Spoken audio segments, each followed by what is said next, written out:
На сегодняшний день для изучения крымско-татарского языка существует несколько онлайн-сервисов и приложений. Однако уникальность «Лугаччык» в том, что словарь понимает различия между частями речи, выводит больше результатов перевода, а также содержит этимологию слов и транскрипцию. Автор идеи Айдер Адживапов учится на 6-м курсе кафедры восточной филологии КФУ имени Вернадского и параллельно изучает программирование. Цель создания – дать возможность каждому крымскому татарину, и не только крымскому татарину, возможность быстро и легко найти перевод нужного ему слова. Заходишь, допустим, на любой какой-нибудь словарь, понимаешь, что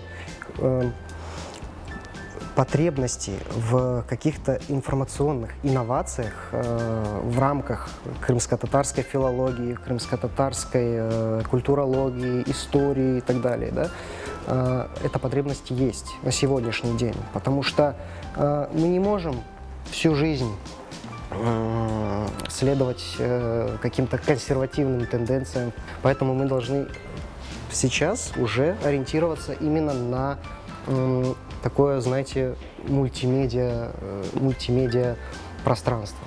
Работа над словарем длилась больше года. За основу были взяты все полезные интернет-ресурсы, а также электронная версия словаря Сирана Усинова. Скажу без хвастовства абсолютно. Скажу, что работа над словарем продолжалась каждый день.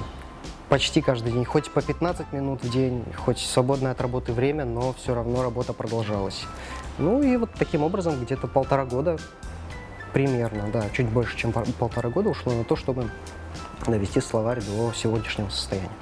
Лугаччык можно установить как на компьютер, так и на телефон. Словарь поддерживает перевод с русского на крымско-татарский и наоборот.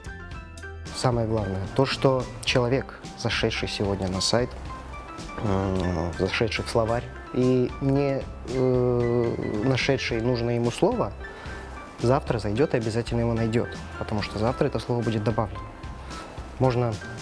Сделали систему обратной связи, то есть люди могут быстро и легко сообщать об ошибках, если они их видят. А ошибки, безусловно, есть. Но теперь есть возможность эти ошибки исправлять. Любой человек может сообщить о том, что он увидел ошибку. Любой человек может предложить какой-то свой вариант перевода. Это сделано легко, понятно и удобно. И плюс это постоянно поддерживается. Словарь не требует постоянного доступа к интернету. При помощи кнопки «Добавить приложение Лугаччык на главный экран» оно будет работать даже в режиме офлайн, и переводчик всегда будет под рукой.